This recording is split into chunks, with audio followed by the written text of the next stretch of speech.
प्यारे बच्चों, class 11th का एग्ज़ाम जनवरी में हो सकता है। तो इकोनॉमिक्स पेपर ग्रुप ए का मैं चैप्टर बाय चैप्टर आपको इम्पोर्टेंट क्वेश्चन वीडियो के माध्यम से बताऊंगा। अपने चैनल इकोनॉमिक्स प्लस पर यदि आप नए हैं तो चैनल को सब्सक्राइब कर लें, घंटी के आइकन को दबा लें और ज़्यादा से ज़्यादा वीडियो ज़रूरतमंदों के बीच शेयर करें। इससे आपका कोई नुकसान नहीं है, इसीलिए आप शेयर ज़रूर करें। तो चलिए आज हम लोग कुछ नया सीखते हैं। पहला क्वेश्चन है, कौन सी रेखा ग्राफ है? तो यहाँ 4 गो रेखा है, तो ग्राफ आपका है पहला वाला, तो पहला ऑप्शन सही है। दूसरा क्वेश्चन है, रेखा का ढाल इन चरों को दर्शाता है। तो किन चरों को है? आश्रित चर है, स्वतंत्र चर है, पहला और दूसरा दोनों है, इनमें से कोई नहीं। तो इसका सही आंसर होगा तीसरा, आश्रित चर और स्वतंत्र चर दोनों, मतलब तीसरा सही है। हम लोग तीसरा क्वेश्चन को देखते हैं। मूल बिंदु से होकर जाने वाली रेखा का समीकरण क्या है? तो ये समीकरण है आपका पहला, y बराबर mx। चौथा क्वेश्चन है, y अक्ष के समानांतर रेखा का समीकरण क्या होगा? तो यह होगा पहला, x बराबर d। पांचवा है आपका, सरल रेखा का ढाल सदैव होता है। तो स्थिर होता है, बदलता हुआ होता है, कि पहला और दूसरा दोनों या फिर इनमें से कोई नहीं। तो सरल रेखा का ढाल सदैव होता है स्थिर। छठा क्वेश्चन है, परियोजना विशिष्ट परिवेश में संचालित पूर्णतः उद्देश्यपूर्ण गतिविधि है, किसने कहा था? तो ये कहा था आपका WH फिलपैट्रिक, मतलब पहला ऑप्शन सही है। 7वां नंबर क्वेश्चन है, प्रोजेक्ट का पहला चरण है, तो क्या है? समस्या का चिन्हीकरण, लक्ष्य समूह का चयन, पहला और दूसरा दोनों और इनमें से कोई नहीं। तो 7वां का है आपका पहला, समस्या का चिन्हीकरण। 8वां नंबर क्वेश्चन है आपका, प्रोजेक्ट के लिए क्या महत्वपूर्ण है? कच्चा आंकड़ा, सूचना या पहला और दूसरा दोनों, इनमें से कोई नहीं। तो 8वां का आपका तीसरा ऑप्शन सही है। अगला क्वेश्चन है, परियोजना है, तो परियोजना क्या है? आर्थिक, सामाजिक या पहला और दूसरा दोनों, इनमें से कोई नहीं। तो इसका सही आंसर है तीसरा, पहला और दूसरा दोनों। अगला क्वेश्चन है, परियोजना के चरण हैं, तो परियोजना के चरण क्या है? विश्लेषण, निर्वचन, निष्कर्ष, इनमें से सभी। तो आपका सही आंसर है चौथा, इनमें से सभी। अगला क्वेश्चन है आपका 11वां, शीर्षक रिपोर्ट दी जाती है के साथ, शीर्षक, ग्राफ, चित्र, इनमें से सभी। तो इसका आंसर होगा चौथा, इनमें से सभी। अगला क्वेश्चन है, उत्पाद की प्रामाणिकता हेतु इस चिन्ह पर ध्यान दिया जाना चाहिए। एक mark, SH mark, ISI mark, इनमें से कोई नहीं। तो आपका 12वां का सही आंसर हो जाएगा तीसरा, ISI मार्क। 13वां नंबर क्वेश्चन है, समग्र के एक छोटे से भाग को क्या कहते हैं?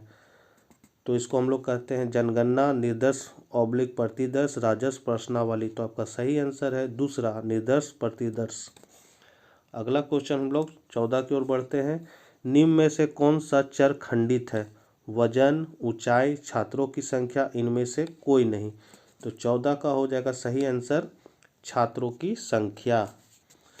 नेक्स्ट क्वेश्चन 15 है, तथ्यों को उनकी समानता एवं विशेषताओं के आधार पर क्रमबद्ध करने की क्रिया का क्या कहलाती है? तो संकलन, विचरण, वर्गीकरण, निजीकरण। तो आपका 15 का हो जाएगा तीसरा, वर्गीकरण।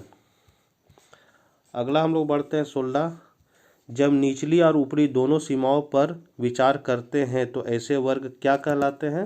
तो ये कहलाते हैं आपके समावेशी, मतलब दूसरा ऑप्शन सही है, समावेशी। 17 नंबर क्वेश्चन है, कॉलमों और पंक्तियों के रूप में आंकड़ों की क्रमबद्ध व्यवस्था को कहते हैं।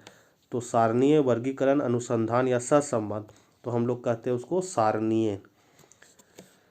आगे हम लोग बढ़ते हैं, इनमें से कौन सा सारणी बनावट के आधार पर है? तो जटिल सारणी, विशिष्ट उद्देश्य सारणी, व्युत्पन्न सारणी, इनमें से कोई नहीं। तो इसका सही आंसर होगा जटिल सारणी। अगला क्वेश्चन है सारणी के प्रारूप हैं। तो सारणी के प्रारूप है सारणी, संख्या, मुख्य टिप्पणी, शीर्षक, इनमें से सभी। तो इसका सही आंसर होगा चौथा, इनमें से सभी। अगला क्वेश्चन है संरचना के आधार पर श्रेणी का नाम बताइए। तो है स्थानुसार श्रेणी, अवस्थानुसार श्रेणी, काल श्रेणी, सतत श्रेणी।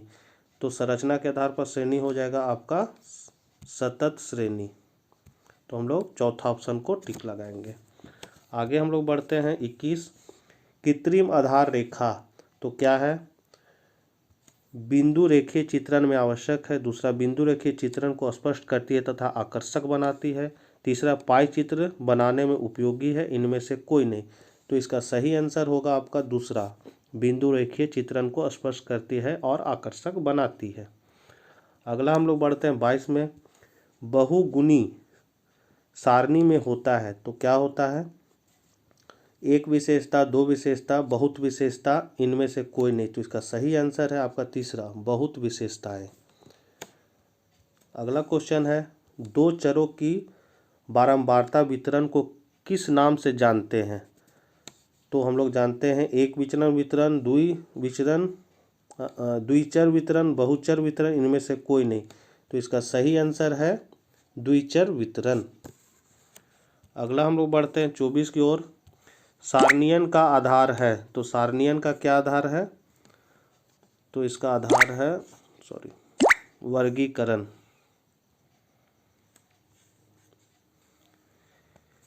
किसी समग्र में एक मद जितनी बराबर आती है उससे उस मद को कहा जाता है। तो उसे क्या कहा जाता है? आंकड़ा, संख्या, आवृत्ति या चर। तो इसको हम लोग कहते हैं आवृत्ति। अगला क्वेश्चन है सारणीय परिणाम होता है। तो सारणीय किसका परिणाम होता है? वर्गीकरण, व्यवस्थीकरण, प्रस्तुतिकरण, सारणीयन। तो इसका सही आंसर होगा सारणीयन। चौथा ऑप्शन सही है। अब हम लोग अगला क्वेश्चन बढ़ते हैं, निम्नांकित श्रृंखला 10 से 14, 15 से 19, 20 से 24, 25 से 29 है। तो ये पहला है मध्य बिंदु आकृति श्रृंखला, समावेशी श्रृंखला, अपवर्जी श्रृंखला, संचयी आवर्ती श्रृंखला। तो ये क्या है आपका? समावेशी श्रृंखला। अगला क्वेश्चन है वह सांख्यिकीय श्रेणी जिसमें एक वर्ग की उच्च सीमा दूसरे वर्ग की निम्न सीमा होती है को कहा जाता है।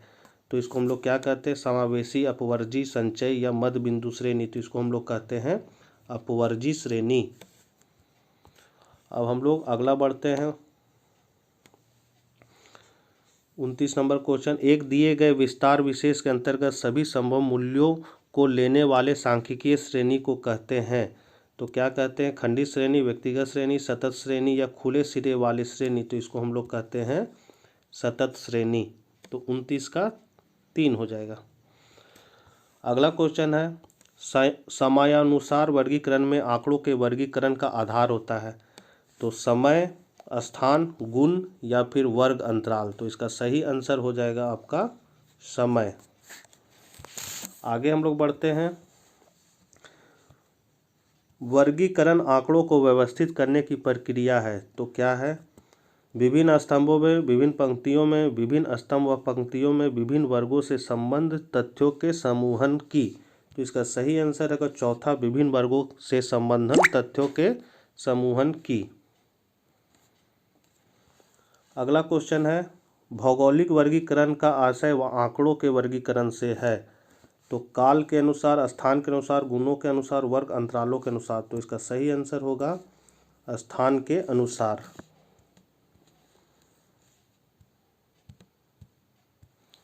अगला क्वेश्चन है एक वर्ग की निचली और ऊपरी सीमा का अंतर कहलाता है। तो आवृत्ति वितरण, वर्ग अंतराल, वर्ग सीमा। तो इसका सही आंसर है वर्ग अंतराल।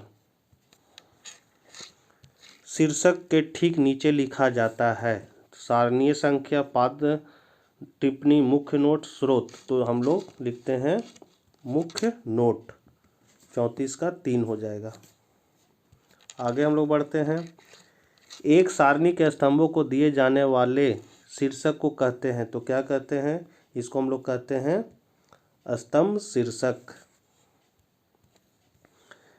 एक वर्ग मध्य बिंदु बराबर है तो किसके बराबर है? तो उच्च वर्ग सीमा तथा निम्न वर्ग सीमा के औसत के। आगे हम लोग बढ़ते हैं 37 नंबर क्वेश्चन। वर्गीकरण सूचित करता है तो किसको सूचित करता है? तो यह करता है समांकों की समानता और समांकों की असमानता को। अगला क्वेश्चन है 38। किसी सारणी के मुख्य अंग हैं तो मुख्य अंग क्या है? शीर्षक, शीर्ष टिप्पणी, सारणी संख्या, इनमें से सभी। तो इसका सही आंसर है इनमें से सभी। अगला क्वेश्चन है वर्गीकरण का मुख्य उद्देश्य क्या है? आंकड़ों का ज्ञान, आंकड़ों का क्रमबद्ध व्यवस्थीकरण, आंकड़ों का विश्लेषण, आंकड़ों को समझना। तो इसका सही आंसर है आंकड़ों का क्रमबद्ध व्यवस्थीकरण। आगे हम लोग बढ़ते हैं। दो चरों के बीच पारस्परिक संबंध को प्रकट करने वाली रेखा को कहते हैं माध्य, विक्षेप चित्र, मानचित्र, माध्यिका। तो इसका सही आंसर है विक्षेप चित्र। तो बच्चों इसको ध्यान से आप लोग कॉपी में नोट कर लीजिए और याद कर लीजिएगा, परीक्षा में आ सकते हैं। आप लोगों का बहुत बहुत धन्यवाद और तब तक के लिए बाय बाय।